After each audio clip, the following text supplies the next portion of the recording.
Hey, thank you all for the feedback. Thank you all for the shares, the mentions. I am super happy that you are enjoying these shorts.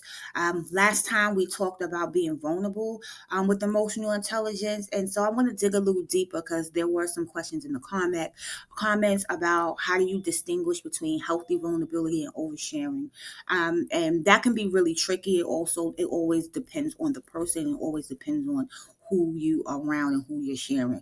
So when I think about healthy vulnerability and how it serves as a connection, it's sharing something that helps others feel less alone or builds understanding between you two.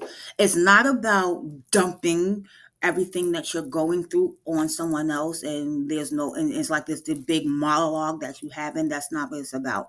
So oversharing is often driven by your own anxiety or need for validation. So that's the difference between healthy vulnerability and then oversharing, right? And when you're trying to figure out which one you're doing, ask yourself, am I sharing this to connect with this person, or am I sharing this to feel better about myself? Also, consider the capacity of your audience and the context in which you're sharing. So if you're at work, you're not sharing about your divorce, you're not sharing about your breakup. You're not doing you're not doing that. That's personal, right? You're being professional. You may share maybe a struggle that you had on a project and how you came out on the other side, or maybe some struggle that you had with being direct with conflict, and what does that look like to navigate through that. Now that's being vulnerable and not oversharing. That's something you can do. If you're sharing about your personal last nights that you had with your loved one at home, that becomes tricky, unprofessional, but then also a bit of oversharing, because you can actually make the other person feel uncomfortable, and depending on your title or your position at work, you can also make them feel like they have to listen or they have to partake in that, and that's a whole another set of like red tape and boundaries and all. We can do a whole nother video on that. So just to bring it back, I want you to make sure that you're considering the capacity of your audience and the context in which you're sharing, and your trauma story might be appropriate when you're with your close friends, but it's not for the work meetings. Okay, so I want you to keep that in mind when you're thinking about being vulnerable in the work field, in the workspace, in the work setting.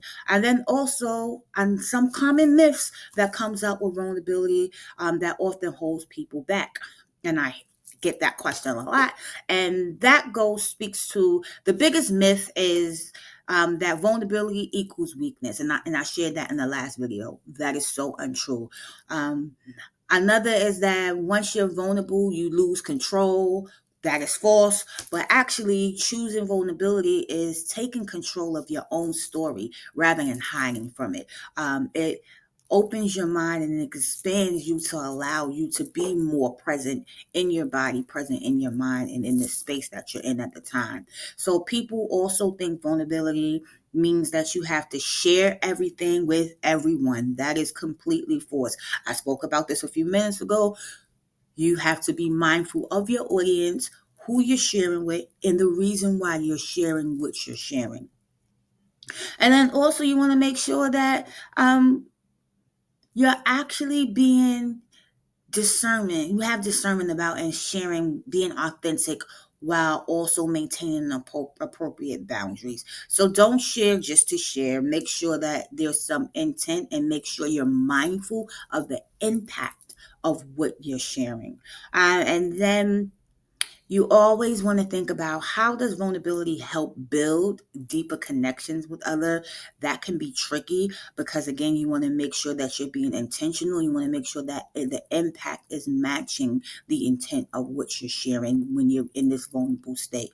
And so vulnerability is the birthplace, I like to call it, of connections, because it signals to others that you're in this safe space, but then also that you're human.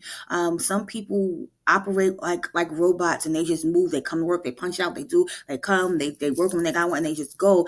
And then sometimes it can create this feel of like you don't have emotions or you don't connect to things. And I can understand being in a space where you're saying, these are my colleagues, these are not my friends. That is okay too. But also you want to create opportunities that people get to see you as a human and they humanize you as a character, as a person. So we want to be mindful of that. When you share something real, ensure that you're removing fear and you're removing the idea of mistakes, but and uncertainty, but you give others permission to drop their mask as well when you're being vulnerable about mistakes that you may have made in the workforce, about challenges that you have experienced, but yet you overcame, and you give them the whereabout and the how about you accomplished those steps. And then it really creates reciprocity, right? It creates trust. It creates that reciprocal trust where people begin to say, well, you're able to open up about this. I can open up about something that I may be struggling at work too. And you can probably find some common ground. And people begin to connect through their struggles sometimes in their imperfections far more than polished success. So those are three things that I want you to think about. I want you to think about being vulnerable but not oversharing. I want you to think about the common myths, and understanding that vulnerability is not a weakness. But then I also want you to understand how you can use vulnerability to build and strengthen deeper connections with your colleagues or your staff in the workforce. RDB Speaks, again, always like, share, drop your feedback, drop some experiences you had at work. Let me know this resonates with you, and I'll keep these videos coming.